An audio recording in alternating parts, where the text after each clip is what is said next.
오늘은 우리가 수능 특강 독서 과학기술 5강을 한번 공부를 해보고자 합니다. 그럼 이 5강은요, 다른 것들에 비해서 조금 어렵지 않으니까 좀 천천히 따라가면서 충분히 우리 친구들이 이해하고 정리할 수 있을 것 같습니다.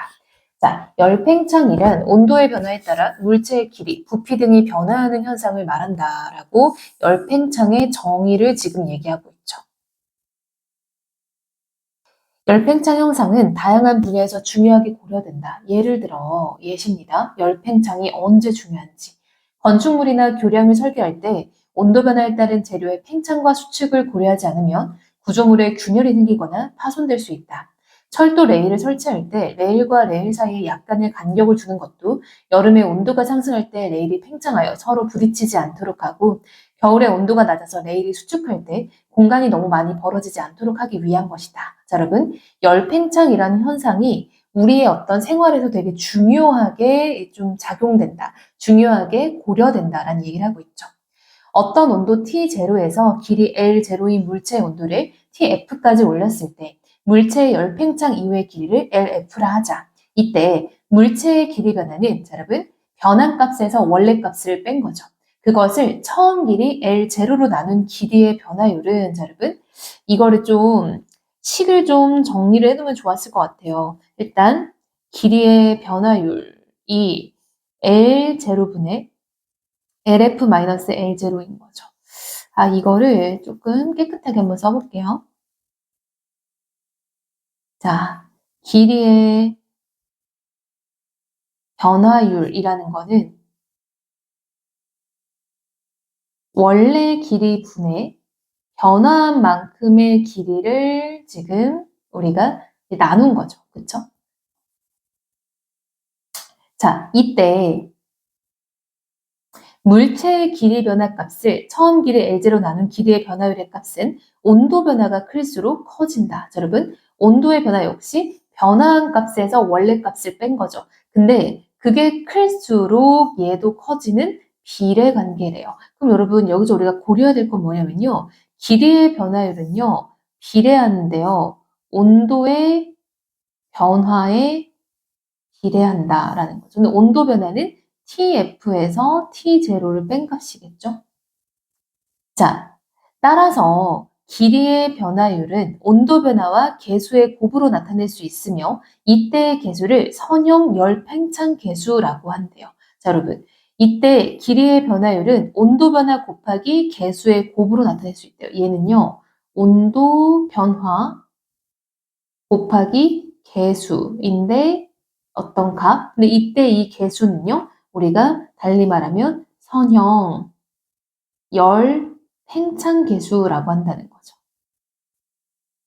여러분, 그리고 여기 있는 이 온도 변화 값도 역시 온도 변화니까 얘는 변화한 값에서 원래 값을 빼준 값이 되겠죠. 이런 식이 나오겠네요. 그렇죠? 정리를 해봐야겠죠. 자, 이어서 볼게요. 선형 열팽창 계수는 어떤 재료가 가열됨으로써 팽창되는 정도를 나타내는 재료의 성질이며, 자, 여러분, 정의 나오고 있습니다. 단위는 온도 단위의 역수인 이것으로 표현된대요. 이거 어떻게 읽어야 될지 지금 찾아봤는데 뭐 안 나오더라고요. 그렇죠? 자, 뭐 섭씨의 마이너스 1제곱 이런 느낌인 거죠. 선형 열팽창 계수를 얻는 것과 같은 방법으로 부피에 기반하여 최적 열팽창 계수를 정의할 수 있는데, 열팽창의 재료의 모든 방향으로 같은 정도에 일어나는 물질의 경우 최적 열팽창 계수는 선형 열팽창 계수의 3배 정도의 값이 된대요. 자, 여러분, 조건이 붙어 있었습니다. 무슨 조건이었냐면요.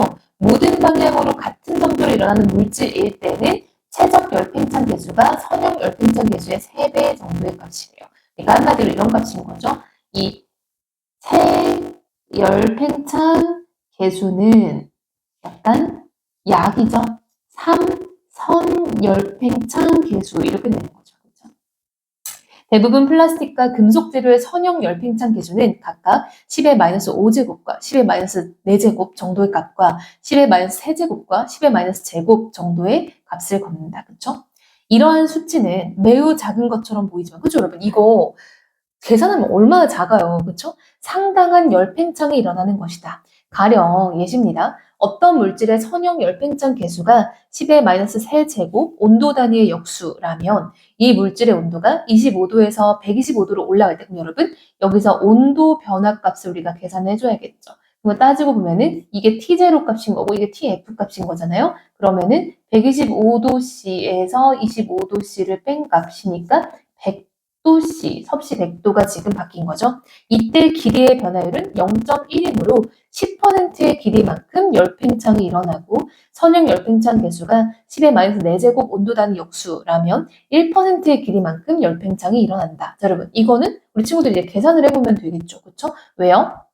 여러분 아까 우리가 온도 변화에서 우리 아까 식이 있었죠? 여기입니다. 온도 변화의 개수를 곱하는 게 길이의 변화율이었잖아요. 그렇죠? 그러니까 여기서 이렇게 표현할 수 있겠죠. 자, 여러분 대입을 그대로 해봤어요. 온도는 지금 100도씨가 바뀌었고요. 개수는 10의 마이너스 세제곱이래요. 그럼 여러분 이거 쌤이 진짜 수학한 지 오래됐지만 대략적으로 10분의 1의 세제곱인 거잖아요. 그렇죠? 그러면 얘가 100 곱하기 1000분의 1이 되잖아요. 그렇죠? 그럼 얘는 계산하면 10분의 1이니까 0.1이 되겠죠. 그렇죠? 그래서 여러분 여기서 0.1이라는 수치가 나온 거잖아요. 근데 이거를 이제 100분율로 정리했더니 10%가 된 거죠. 그렇죠? 이렇게 보입니까? 그랬을 때 선형 열팽창 개수가 10의 마이너스 4제곱 온도 단위 역수라면 여러분 똑같이 그럼 대입하는 겁니다. 이번에는 이 온도 변화에 10의 마이너스 4제곱을 곱해야 돼요. 그럼 얘는 이제 만분의 100이 되는 거죠. 얘는 100분의 1이니까 1%가 되겠죠. 그렇죠? 그래서 여기서 1%라는 말이 나오는 거죠. 이러한 작은 수치도 정밀 기계 분야에서는 문제가 되므로 작은 열팽창 개수를 갖는 물질은 정밀 기계 분야에서 활용성이 크다. 회전바퀴나 진동 운동을 하는 진자의 경우 열팽창이 일어나면 부품의 성능이 정화되기 때문이다. 가령 태엽에 의해 작동하는 기계식 시계의 경우 평형바퀴가 축을 중심으로 운동을 하는데 열팽창은 평형바퀴의 직경을 미세하게 증가시키고 이러한 증가는 바퀴의 운동을 천천히 진행시켜 시계의 시간을 느리게 한다. 따라서 한마디로 여기서 말하고자 하는 거는 열팽창이 매우 예민하게 이제 고려될 필요가 있다라는 거죠.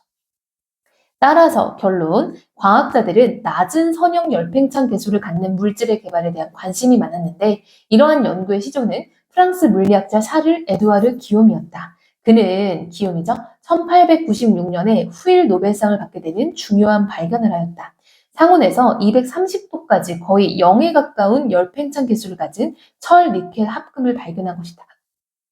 이 합금은 무게로 조성을 나타냈을 때 64%의 철과 36%의 니켈의 합금이었으며 인바라는 이름을 갖게 되었대요. 자, 여러분 여기서 중요한 건요. 상온에서 230도까지 올라가는데 이때 거의 개수가 0에 가깝대요. 그러니까 물론 0이라는 숫자는 아니지만 거의 0에 가깝다는 건 여러분 상온을 우리가 그냥 20도라고 해볼게요. 그럼 230도까지 올랐다는 거는 온도 변화가 210도 정도 되는 거잖아요. 근데 거기에 이 개수를 곱하잖아요. 근데 개수가 거의 0이래요. 그럼 여기서는 지금 변화가 0이 된다는 거죠. 이때의 값은 길이의 변화율이잖아요. 그렇죠? 온도 변화 곱하기 개수하면 길이의 변화율인데 길이의 변화율이 거의 없다는 거죠. 인바란 변하지 않는 이라는 의미의 어원을 가지고 있다. 인바의 선형 열팽창 개수는 상온에서 1.6 곱하기 10의 마이너스 6제곱 온도 단위 역수이래요.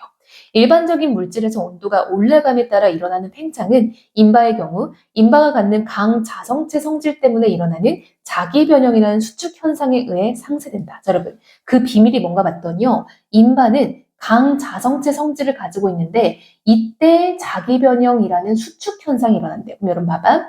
이게 원인입니다. 그 결과 자기변형이라는 수축 현상이 일어난대요. 그것이 이 열팽창을 상쇄하게 된다라는 거죠. 자기변형이란 온도가 올라가면서 강자성체의 자기적 성질이 감소하는데 이때 강자성체 물체의 부피 또한 자성 감소의 영향을 받아 수축되는 것을 의미한다. 여러분 봐봐. 열팽창을 한다는 거는 온도가 오름에 따라 팽창하는 건데요. 얘는 자신이 가지고 있는 성질 때문에 수축이 되는 거죠. 그러니까 여기서 계속 이게 상쇄가 되는 거예요. 그렇죠? 외부에서 자기장이 가해지는 동안에만 자성을 갖는 반자성체와 달리 강자성체는 외부 자기장이 가해지지 않는 상황에서도 매우 큰 자성을 띠는 물질이다. 강자성체는 퀴리 온도보다 높은 온도에선 자성을 잃어버리게 되는데 인바의 퀴리 온도인 230도씨보다 높은 온도에서 인바는 일반적인 열팽창을 따르면서 온도에 따라 열팽창이 크게 일어난다. 고체 재료의 열팽창은 제조 공정의 공정 변수와 제조 후의 열차례도 영향을 크게 받는데 인바 또한 예외는 아니다. 그렇죠, 여러분? 인바가 그러니까 평상시에 이 열팽창은 굉장히 많이 없는 건 맞지만 얘라고 해서 언제나 없는 건 아닌 거죠. 그렇죠? 인바는 800도씨 근처의 높은 온도에서 열 처리를 하고 상온으로 급냉한 후 가공하는 경우에 가장 낮은 선형 열팽창 계수의 값이 얻어지며 이렇게 얻은 인바라도 높은 온도로 열 처리를 하면은 선형 열팽창 계수는 증가할 수 있대요. 한마디로 어느 정도까지는 거의 0이지만 그걸 넘어서는 시점부터는 열팽창 계수가 증가하는 거죠. 좀 이런 느낌이네요. 그렇죠? 이게 온도라고 해볼게요. 그랬을 때 이 이제 Y축은요. 열팽창 계수예요. 그렇죠? 선형 열팽창 계수라고 하면요. 이런 느낌인 거예요.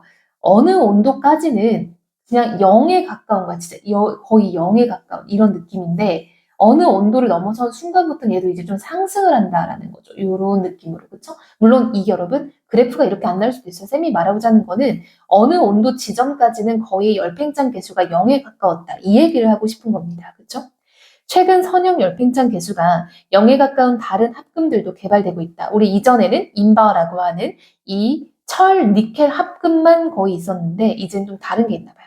그중 하나가 슈퍼인바래요. 슈퍼인바는 인바의 니켈 일부를 다른 강자성체 금속인 코발트로 대체해요. 5%의 코발트가 들어있는 조성이다.